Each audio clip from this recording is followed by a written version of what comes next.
Bienvenue pour cette seconde vidéo sur ma team Blood Bowl sur comment peindre un bloater. C'est la version guerrier du chaos de Nurgle de cette team Blood Bowl. Alors la figurine est super agréable à peindre, pleine de volume, et du coup je vais appréhender une autre façon de peindre avec un petit peu d'aéro, un petit peu de pinceau cette fois. Alors n'hésitez surtout pas à liker la chaîne, à mettre un petit pouce bleu des familles, à mettre la petite cloche qui va bien pour être alerté en cas de vidéo, et surtout commenter. L'espace de commentaires est là pour le partage, donc commentez, posez vos questions, n'hésitez pas, et soutenez-moi sur Patreon si le cœur vous en dit, ça me permet de mieux vivre de ma passion. Merci et bonne vidéo.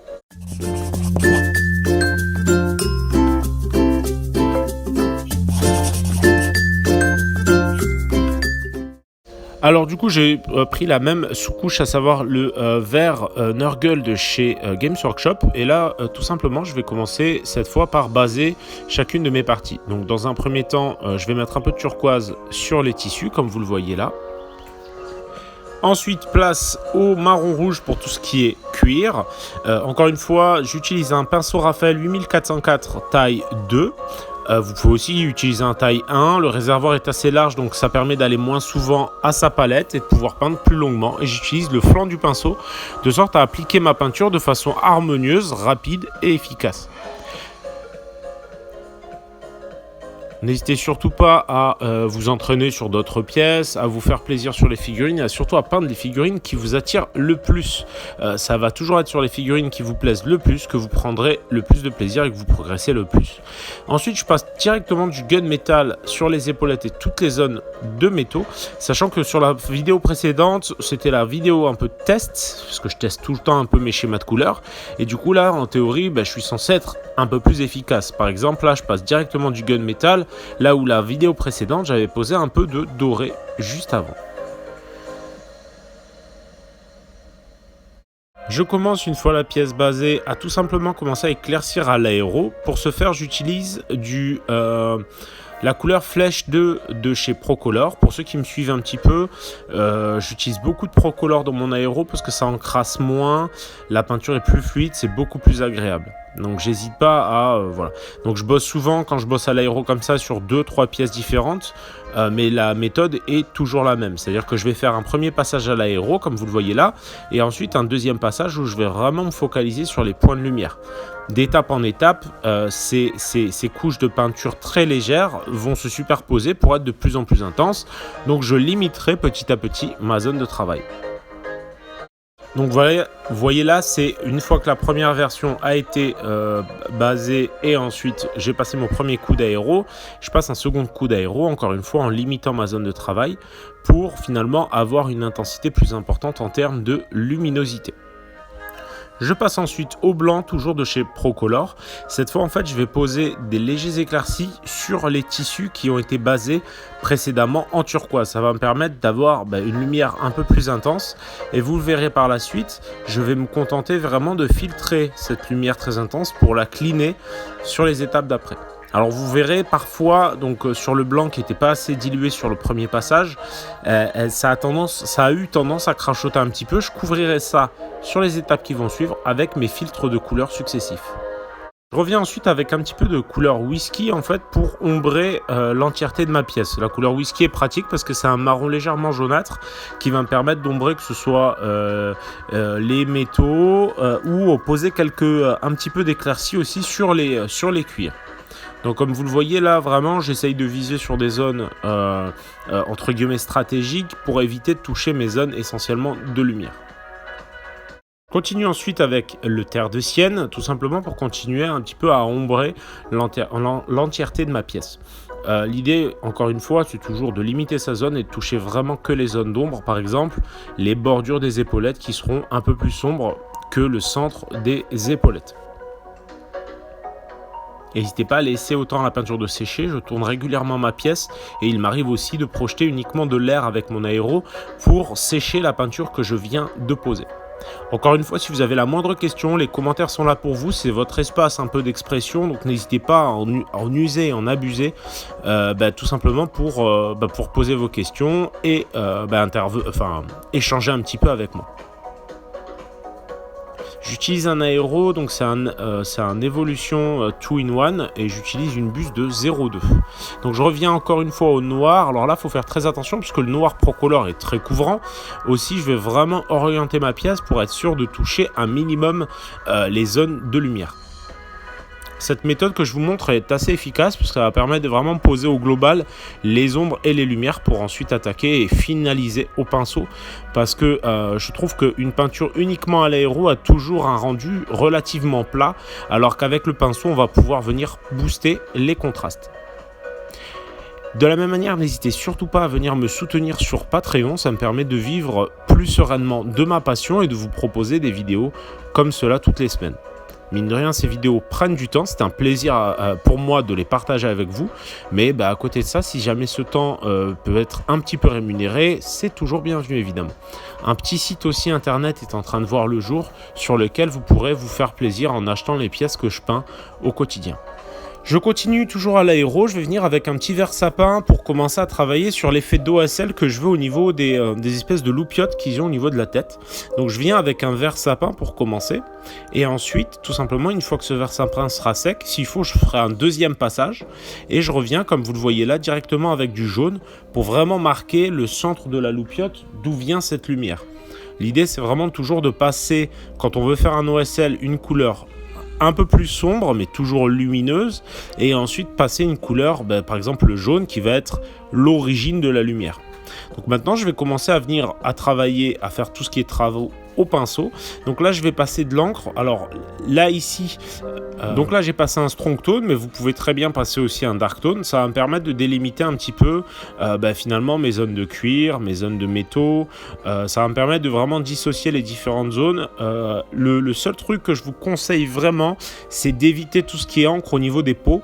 Vous avez plutôt intérêt sur une peau à avoir juste un petit éclairci plutôt que de passer une encre qui va avoir tendance à tout cradosser. Donc là comme vous le voyez, strong tone sur les cuirs pour commencer.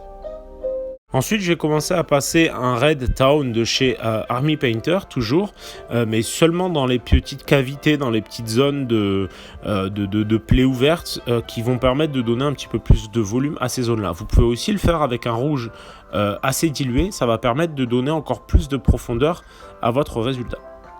Je reviens ensuite au turquoise sur les zones de tissu.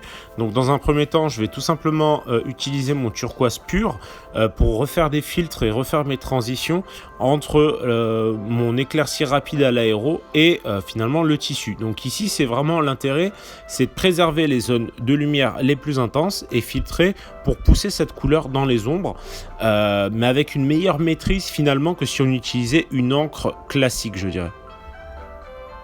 Je reviens ensuite avec un petit peu d'ivoire dans ce turquoise pour commencer à booster mes éclaircies les plus forts. Encore une fois, dans une volonté d'avoir plus de contraste que ce que j'ai pu obtenir à l'aéro, parce que le but il est vraiment là de rehausser les arêtes, les points de lumière les plus intenses, les petites éraflures. Donc là vraiment avec le flanc du pinceau, je vais venir pousser ma couleur là où je vais vouloir qu'elle soit le plus intense. Alors bien sûr, je booste les arêtes, mais pas que. Je vais aussi booster les plis en utilisant vraiment le flanc de mon pinceau et en poussant ma couleur. Encore une fois, essayez-vous à cette technique parce que c'est vrai que faire finalement ce type de glacis, on appelle, du coup ça permet d'avoir des transitions beaucoup plus clean et des dégradés beaucoup plus propres. Je viens ensuite dans les ombres avec un bleu Dark Sky, toujours de chez Army Painter, qui va me permettre de démarquer encore plus mes ombres. Vous remarquerez que vraiment je limite un maximum mes zones de travail, de sorte à finalement tirer un maximum parti de toutes les étapes que j'ai pu faire précédemment à l'aéro. Même si c'était des étapes qui étaient finalement assez succinctes, j'essaye toujours de préserver la lumière telle qu'elle était posée précédemment, tout en boostant les contrastes pour qu'on les ressente plus sur des zones assez limitées. J'hésite pas ensuite à booster encore un petit peu plus les contrastes en ajoutant un petit peu plus d'ivoire dans mon bleu. Vous pouvez aussi vous essayer à titre d'exemple à directement utiliser de l'ivoire extrêmement dilué. Ça marche aussi très bien et vous aurez une meilleure intensité encore. Donc là, moi, je mélange vraiment un petit peu d'ivoire à mon bleu de nouveau, mais avec un peu plus d'ivoire cette fois-ci pour booster de nouveau des zones encore plus limitées de mon tissu. J'hésite pas à continuer un petit peu avec le Blue Sky, à venir ombrer aussi les zones de cuir, parce que ça va permettre d'avoir finalement un cuir, étant donné que ma base est un peu rougeâtre, finalement ça va donner encore plus de profondeur au cuir. Et il faut vraiment, par contre, pas hésiter à bien diluer, et ça va me permettre aussi de mettre un peu de profondeur dans la peau sur certaines pustules, parce que le bleu répond bien au rouge. Donc on est vraiment sur des complémentaires assez simples, assez basiques, mais qui fonctionnent toujours très bien. Je reviens ensuite au Pure Red pour booster un petit peu toutes les petites pustules, toutes les petites zones que je veux voir apparaître de façon un peu plus franche. C'est les zones sur lesquelles je suis déjà passé avec finalement le jus original d'Army Painter, mais là en utilisant directement du rouge, je vais intensifier encore plus les effets sur les différentes zones où je le veux. Je passe sur la peau avec la couleur chair de base de chez Prince Auguste, et en fait je vais vraiment pousser ma lumière de part et d'autre pour que ma lumière se retrouve vraiment au centre du bidou qui va bien prendre la lumière. Donc on n'hésite pas à vraiment pousser de part et d'autre et à toujours avoir ce mouvement de pinceau. On va utiliser le flanc et on va pousser un peu la peinture comme si on poussait un petit peu du sable mélangé à de l'eau, hein. Si on prend si on fait le comparatif pigment et liant qu'il y a dans la peinture. Faut vraiment pas hésiter à booster tout en préservant ces zones d'ombre précédemment posées à l'aéro et les zones de lumière évidemment. Ce qui est pratique, c'est que du coup ce sera plus facile d'être couvrant avec une lumière claire, étant donné qu'on est déjà précédemment passé à l'aéro. J'utilise cette chair que je viens de mélanger rapidement avec mon rouge qui était encore bon à l'emploi pour booster un petit peu les tétons et les petites entrailles qui lui sortent du bidou. Toujours dans une optique de finalisation de la peau, je vais venir avec du Necrotic Flesh pour reprendre mes transitions, c'est-à-dire les zones intermédiaires entre ma couleur d'origine et ma couleur de peau. Ça va me permettre d'avoir finalement un dégradé beaucoup plus clean avec plusieurs petites nuances de couleurs qui vont bien. Je reviens ensuite avec de l'ivoire pour booster quelques petites pointes de lumière. Vous pouvez couper cet ivoire avec une couleur de chair pour essayer finalement d'avoir des dégradés un peu plus doux et un peu moins bruts de décoffrage à la base. Moi j'aime bien avoir des dégradés un peu bruts parfois, quitte à revenir après pour cleaner. Ça permet d'avoir quand même l'intensité qui prévaut sur la propreté. Il est très difficile d'avoir quelque chose de propre tout du long et une intensité très très importante. Je continue légèrement à booster à l'ivoire avec quelques pointes de lumière de ci de là pour toujours avoir vraiment une couleur de chair qui ressorte un maximum vis-à-vis de l'entièreté de la pièce.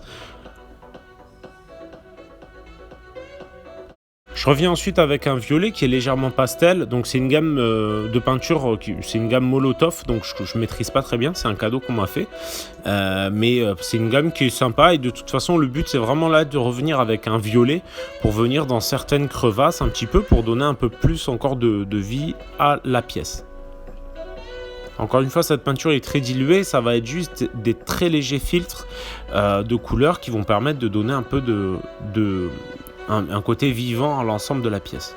Je reviens ensuite avec un petit peu de vert clair pour booster finalement l'intensité de la lumière qui sort de sa petite loupiote du casque. Donc là, ça va vraiment être une histoire de petits points de lumière, de réaux qui vont venir dans un premier temps sur les loupiotes et puis ensuite finalement pour refléter le fait que la lumière se réfracte tout autour du casque, je vais commencer à booster et à étendre cette lumière un peu plus aux alentours. J'ajoute une petite pointe d'ivoire à ce vert. Vous pouvez aussi revenir avec un petit peu de orange tout simplement pour booster encore un petit peu plus les lumières. Faut que ce soit assez léger sur des zones très très très limitées pour vraiment qu'on conserve toutes les étapes précédentes en visu et que ça booste. C'est vraiment cette sensation de lumière qui vient donc de OSL pour Other Source Lightning, qui vient vraiment de la loupiote au niveau de son casque. Encore une fois, n'hésitez pas à poser toutes les questions que vous avez dans les commentaires. C'est vraiment notre zone d'échange privilégiée entre vous et moi, et entre vous et vous aussi, cela dit. Donc n'hésitez pas à poser vos petites questions. Donc je reviens avec du pigment, donc le pigment j'humidifie un petit peu mon pinceau et je vais venir le tapoter sur les bords de sorte à ce que le pigment se dépose naturellement. Une vidéo plus longue sur le pigment a été faite pour mes Patreons, donc n'hésitez pas si le cœur vous en dit à aller sur Patreon, vous abonner et vous aurez accès du coup à une vidéo où je vous montre vraiment de façon un peu plus développée, je dirais comment j'use et j'utilise le pigment. Je vais prendre soin ensuite d'enlever un petit peu l'excédent de pigment sur les zones qui me plaisent le moins à l'aide d'un coton-tige légèrement humidifié de sorte à ce que vraiment enlever vraiment juste l'excédent. En plus la pièce s'y prête bien parce qu'il y a très peu de zones qui ne sont pas accessibles. Je rehausse ensuite un petit peu mes lumières au niveau des cuirs à l'aide tout simplement de gris assez dilué. Je vais pousser vraiment sur toutes les zones d'arête. Vous remarquerez que la méthode est légèrement différente de la version de la figurine précédente avec laquelle j'avais éclairci d'abord au fur brown avant d'ajouter une petite pointe d'ivoire, mais ça permet un peu de diversité et de pas forcément se lasser d'une figurine à l'autre, sachant que le schéma global est identique. Je reviens ensuite avec un petit peu de Mithril Silver que je vais très légèrement diluer parce que comme je le disais, le métallique j'aime le passer très peu dilué parce que j'aime qu'il garde sa cohérence en termes de pigments, sinon ils ont tendance à se dissocier, c'est pas très agréable et je vais venir le passer sur toutes les zones de lumière les plus importantes au niveau du métallique pour vraiment avoir un métallique qui claque, qui soit brillant sur ses extrémités et qui soit bien mat à cause du pigment dans ces zones de creux. Et voilà pour cette grosse bébête de Nurgle. J'espère que cette vidéo vous a plu, que vous avez pris plaisir à la regarder. N'hésitez pas à poser vos questions. L'espace de commentaires est là pour vous. C'est un espace d'échange. J'essaie d'y répondre autant que faire se peut. Donc allez-y, foncez, posez vos questions. Comme d'habitude, n'hésitez pas à partager avec les groupes, dans les groupes Blood Bowl que vous aimez. Plus on sera d'abonnés et plus ce sera cool. Ça fait partie de mes premiers retours, le nombre d'abonnés. Et n'hésitez pas aussi à me soutenir sur Patreon. Je suis actuellement aussi en train de monter un site internet sur lequel vous pourrez avoir accès à certaines pièces que je sculpte. Par exemple, en ce moment, je suis en train de sculpter une bête de Nurgle pour compléter mon équipe. Et vous pourrez aussi avoir accès aux figurines que je peins directement sur le site si le cœur vous en dit. Quoi qu'il en soit, j'espère encore une fois que cette vidéo vous a plu et je vous dis à bientôt et surtout d'ici là, trouvez le temps de peindre.